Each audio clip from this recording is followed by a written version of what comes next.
Welcome to super SSC exam budget 2022-23। केंद्रीय budget 2022-23 संसद में 1 फरवरी को पेश किया गया, तो उसके बारे में हम आज इम्पोर्टेंट जानकारी लेंगे। जैसा कि हमारा पहला प्रश्न है, केंद्रीय बजट 2022-23 संसद में कब पेश किया गया, तो इसका राइट आंसर हो जाएगा ऑप्शन ए, यानी 1 फरवरी को केंद्रीय बजट 2022-23 संसद में पेश किया गया, जो कि हमारी केंद्रीय वित्त मंत्री निर्मला सीतारमण जी के द्वारा किया गया। नेक्स्ट क्वेश्चन हो जाएगा, केंद्रीय बजट 2022-23 संसद में किसने पेश किया, तो और इसका राइट आंसर हो जाएगा ऑप्शन बी, यानी निर्मला सीतारमण जी ने केंद्रीय बजट 2022-23 संसद में पेश किया। नेक्स्ट क्वेश्चन हो जाएगा, बजट 2022 किस वित्तीय वर्ष के लिए पेश हुआ है, तो इसका राइट आंसर हो जाएगा ऑप्शन बी, यानी 2022-23 के लिए पेश हुआ है। नेक्स्ट, संसद में अब तक कुल मिलाकर कितनी बार पेपरलेस बजट पेश किया गया है, तो इसका राइट आंसर हो जाएगा ऑप्शन बी, यानी 2 बार। संसद में कुल मिलाकर 2 बार पेपरलेस बजट पेश किया गया है, पहली बार 2021 में और दूसरी बार 2022 में पेश किया गया।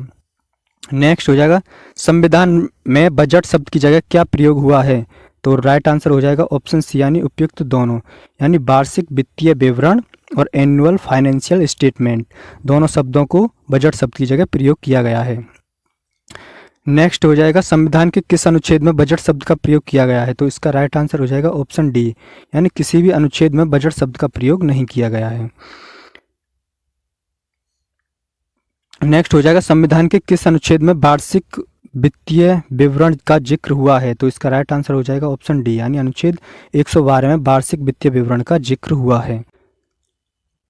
2022-23 बजट की संपूर्ण जानकारी यानी इम्पोर्टेंट जानकारी प्राप्त करेंगे, जैसा कि विकास दर के बारे में बजट 2022-23 में केंद्रीय वित्त मंत्री निर्मला सीतारमण जी ने कहा, भारत की विकास दर 9.27% रहने का अनुमान है और यह विकास दर बड़ी अर्थव्यवस्थाओं में सबसे ज़्यादा है। नेक्स्ट, आयकर के बारे में केंद्रीय वित्त मंत्री निर्मला सीतारमण ने बजट में इनकम टैक्स चुकाने वाले करदाताओं को कोई राहत नहीं दी। इस बजट में ना तो पर्सनल इनकम टैक्स की दरों में कोई रियायत मिली है और ना ही आयकर के स्लैब में कोई बदलाव किया गया है। रक्षा क्षेत्र में आत्मनिर्भरता, वित्त मंत्री ने कहा कि रक्षा क्षेत्र में बजट का 68% हिस्सा भारतीय कंपनियों के लिए सुरक्षित होगा, यानी इस पैसे से देश के ही रक्षा कंपनियों से हथियार खरीदे जाएंगे। नेक्स्ट, डिजिटल करेंसी के बारे में वित्त मंत्री ने अपने बजट भाषण में ऐलान किया कि वित्त वर्ष 2022-23 के दौरान भारतीय reserve bank RBI digital currency की शुरुआत करेगा। इस डिजिटल करेंसी को निर्मला सीतारमण ने डिजिटल रुपी यानी डिजिटल रुपया कहा है। नेक्स्ट हो जाएगा, क्रिप्टो करेंसी एंड एनएफटी, तो इसके वित्त मंत्री निर्मला सीतारमण ने वर्चुअल डिजिटल एसेट्स यानी क्रिप्टो करेंसी और एनएफटी से होने वाली आय पर 30% की दर से टैक्स लगाने का ऐलान किया है। नेक्स्ट हो जाएगा हमारा डिजिटल यूनिवर्सिटी। वित्त मंत्री ने देश में शिक्षा प्रदान करने के लिए एक डिजिटल यूनिवर्सिटी के गठन का प्रस्ताव रखा और इस यूनिवर्सिटी का निर्माण हब एवं स्पोक मॉडल के आधार पर किया जाएगा। नेक्स्ट हो जाएगा पीएम आवास योजना। वित्त मंत्री ने कहा कि पीएम आवास योजना के लिए 48,000 करोड़ आवंटित किए गए हैं। इस योजना के तहत 80 लाख नए मकान बनाए जाएंगे। नेक्स्ट हो जाएगा कॉरपोरेट टैक्स में कमी। कॉरपोरेट टैक्स 18% से घटाकर 15% किया गया। कॉरपोरेट टैक्स पर सरचार्ज से भी 12% से घटकर 7% किया गया। नेक्स्ट हो जाएगा पूर्वोत्तर के विकास, तो इसका हो जाएगा वित्त मंत्री ने इस बजट में पूर्वोत्तर के विकास के लिए 1500 करोड़ रुपये आवंटित किए हैं। नेक्स्ट हो जाएगा शिक्षा के क्षेत्र। पीएम ई विद्या के 1 क्लास 1 टीवी चैनल प्रोग्राम को 12 से बढ़ाकर 200 टीवी चैनल तक विस्तृत किया जाएगा। सभी राज्यों को इससे क्लास 1 से 12 तक क्षेत्रीय भाषाओं में पूरक शिक्षा देने में मदद मिलेगी। राज्यों को कृषि विश्वविद्यालयों का पाठ्यक्रम संशोधित करने के लिए प्रोत्साहित किया जाएगा ताकि प्राकृतिक जीरो बजट और ऑर्गेनिक फार्मिंग के साथ आधुनिक दौर की खेती ज़रूरतों को पूरा किया जा सके। नेक्स्ट हो जाएगा 2022-23 को अंतर्राष्ट्रीय मोटा अनाज वर्ष। वित्त मंत्री निर्मला सीतारमण ने कहा कि सरकार 2022-23 में न्यूनतम समर्थन मूल्य पर एमएसपी गेहूं और धान खरीद के लिए 2.37 लाख करोड़ रुपए भुगतान करेगी। केंद्रीय बजट पेश करते हुए 2022-23 को अंतर्राष्ट्रीय मोटा अनाज वर्ष के रूप में मनाने की घोषणा की। नेक्स्ट हो जाएगा वर्चुअल डिजिटल एसेट्स। तो इसके बारे में, वर्चुअल डिजिटल एसेट्स से आमदनी पर 30% टैक्स लगेगा। तरासे और पॉलिश हीरे रत्नों पर सीमा शुल्क घटाकर 5% किया गया। पूर्वोत्तर के विकास के लिए नई योजना की गई। पीएम विकास पहल डिजिटल भुगतान को बढ़ावा देने के लिए शुरू होंगे 75 डिजिटल बैंक। सूक्ष्म लघु एवं मध्यम उद्यमों एमएसएमई की रेटिंग के लिए 6000 करोड़ रुपए के कार्यक्रम को अगले 5 वर्ष में लागू किया जाएगा। ई पासपोर्ट को 2022 में लॉन्च किया जाएगा। चिप आधारित ई पासपोर्ट जारी किए जाएंगे। 2047 तक भारत की आधी आबादी शहरों में रहेगी। रेलवे और वंदे भारत एक्सप्रेस गति शक्ति योजना के तहत वित्त मंत्री ने रेलवे के लिए भी बड़ा ऐलान किया है। अगले 3 सालों में नई पीढ़ी की 400 वंदे भारत ट्रेनें विकसित की जाएंगी। वहीं इसी दौरान 100 नए कार्गो टर्मिनल का भी निर्माण किया जाएगा। स्थानीय कारोबार को बढ़ावा देने के लिए एक स्टेशन एक उत्पाद, वन स्टेशन वन प्रोडक्ट की सोच को बढ़ावा दिया जाएगा। पीपीपी मॉडल से रेलवे का विस्तार किया जाएगा। नेक्स्ट हो जाएगा 5G स्पेक्ट्रम। वित्त मंत्री ने कहा कि 2022 में 5G स्पेक्ट्रम की नीलामी करेगी, लेकिन 5G सेवाएं 2023 में शुरू होंगी। और साथ ही ये ऐलान किया है कि 2025 तक देश के सभी गांवों में ऑप्टिकल फाइबर पहुंच जाएगा। नेक्स्ट 60,000 नई नौकरियां। वित्त मंत्री निर्मला सीतारमण का कहना है कि PLI स्कीम को अच्छी सफलता मिली है। इससे अगले 5 साल में 60 लाख नई नौकरियां पैदा होने की संभावना है। नेक्स्ट हो जाएगा बजट के दौरान विकास के 4 पिलर। वित्त मंत्री ने बजट के दौरान विकास के 4 पिलर गिनाए हैं। इसमें 1 साल में 25,000 किलोमीटर हाईवे बनाना है। हेल्थ इंफ्रा को मजबूत करना, 25 साल के लिए ग्रोथ का ब्लूप्रिंट तैयार करना शामिल है। नेक्स्ट हो जाएगा इंपोर्ट ड्यूटी। तो कैपिटल गुड्स पर इंपोर्ट ड्यूटी मिल रही छूट हटाई गई। कैपिटल गुड्स इंपोर्ट पर अब 7.5% की दर से इंपोर्ट ड्यूटी लगेगी। नेक्स्ट हो जाएगा LTGC tax, long term capital gains. वित्त मंत्री निर्मला सीतारमण ने कोऑपरेटिव सोसाइटी जिनकी आमदनी 1 से 10 करोड़ रुपए के बीच है, उन पर सरचार्ज को 12 से घटाकर 7% कर दिया गया है। किसी भी LTGC टैक्स पर 15% से ज़्यादा सरचार्ज नहीं लगाया जाएगा।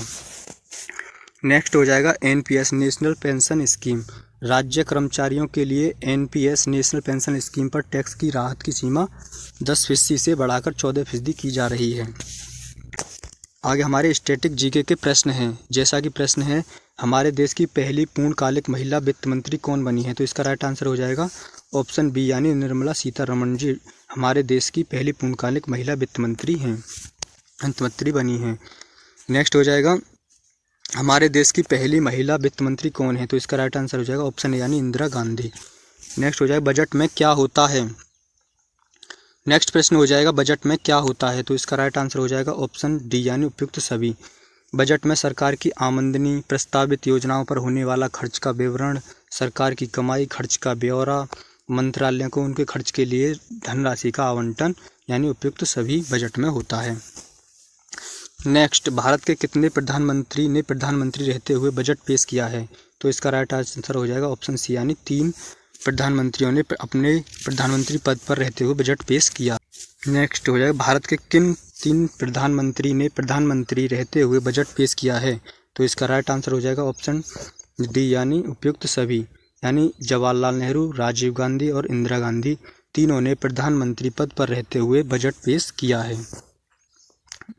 नेक्स्ट हो जाएगा लगातार चौथी बार बजट पेश करने वाली पहली महिला वित्त मंत्री कौन बनी है? तो इसका राइट आंसर हो जाएगा ऑप्शन यानी निर्मला सीतारमण जी। नेक्स्ट हो जाएगा स्वतंत्र भारत का बजट किसने पेश किया? तो इसका राइट आंसर हो जाएगा ऑप्शन सी, यानी RK शनमुखम चेट्टी ने।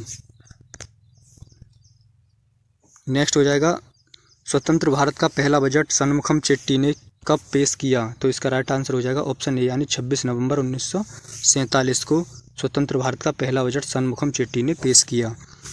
नेक्स्ट हो जाएगा बजट शब्द का अर्थ क्या होता है? तो इसका राइट आंसर हो जाएगा ऑप्शन ए, यानी चमड़े का थैला बजट शब्द का अर्थ होता है। नेक्स्ट हो जाएगा बजट शब्द की उत्पत्ति किस भाषा से हुई है, तो इसका राइट आंसर हो जाएगा ऑप्शन बी यानी फ्रेंच भाषा से। नेक्स्ट हो जाएगा भारतीय बजट व्यवस्था का जनक किसे कहा जाता है, तो इसका राइट आंसर हो जाएगा ऑप्शन ए यानी जेम्स विल्सन को भारतीय बजट व्यवस्था का जनक कहा जाता है। नेक्स्ट हो जाएगा भारत में पहला बजट किसने पेश किया, तो भारत में पहला बजट ईस्ट इंडिया कंपनी के जेम्स विल्सन ने पेश किया। नेक्स्ट हो जाएगा भारत में पहला बजट कब पेश किया गया, तो इसका राइट आंसर हो जाएगा ऑप्शन ए यानी 18 फरवरी 1960 को भारत में पहला बजट पेश किया गया। नेक्स्ट हो जाएगा गणतंत्र भारत का पहला बजट किसने पेश किया था, तो इसका राइट आंसर हो जाएगा जॉन मथाई यानी ऑप्शन डी जॉन मथाई ने गणतंत्र भारत का पहला बजट पेश किया था। नेक्स्ट हो जाएगा गणतंत्र भारत का पहला बजट कब पेश किया गया, तो इसका राइट आंसर हो जाएगा ऑप्शन ए यानी 28 फरवरी 1950 को गणतंत्र भारत का पहला बजट पेश किया गया था। नेक्स्ट हो जाएगा सबसे अधिक बार बजट पेश करने का रिकॉर्ड किस नेता के पास है, तो इसका राइट आंसर हो जाएगा ऑप्शन ए यानी मोरारजी देसाई के पास सबसे अधिक बार बजट पेश करने का रिकॉर्ड है, जो उन्होंने की 10 बार बजट पेश किया है। नेक्स्ट क्वेश्चन 2017 के बाद बजट कब पेश किया जाने लगा, तो इसका राइट आंसर हो जाएगा ऑप्शन डी यानी 1 फरवरी से 2017 के बाद बजट पेश किया जाने लगा। नेक्स्ट हो जाएगा 2017 से पहले बजट कब पेश किया जाता था, तो इसका राइट आंसर हो जाएगा ऑप्शन ए यानी फरवरी के अंत में 2017 से पहले बजट पेश किया जाता था। नेक्स्ट हो जाएगा और ये अंतिम प्रश्न होगा हमारा, अंतरिम बजट को क्या कहा जाता है, तो इसका राइट आंसर हो जाएगा ऑप्शन सी यानी उपयुक्त दोनों। मिनी बजट और वोट ऑन अकाउंट अंतरिम बजट को कहा जाता है। थैंक यू दोस्तों, वंदे मातरम, जय हिंद, जय भारत।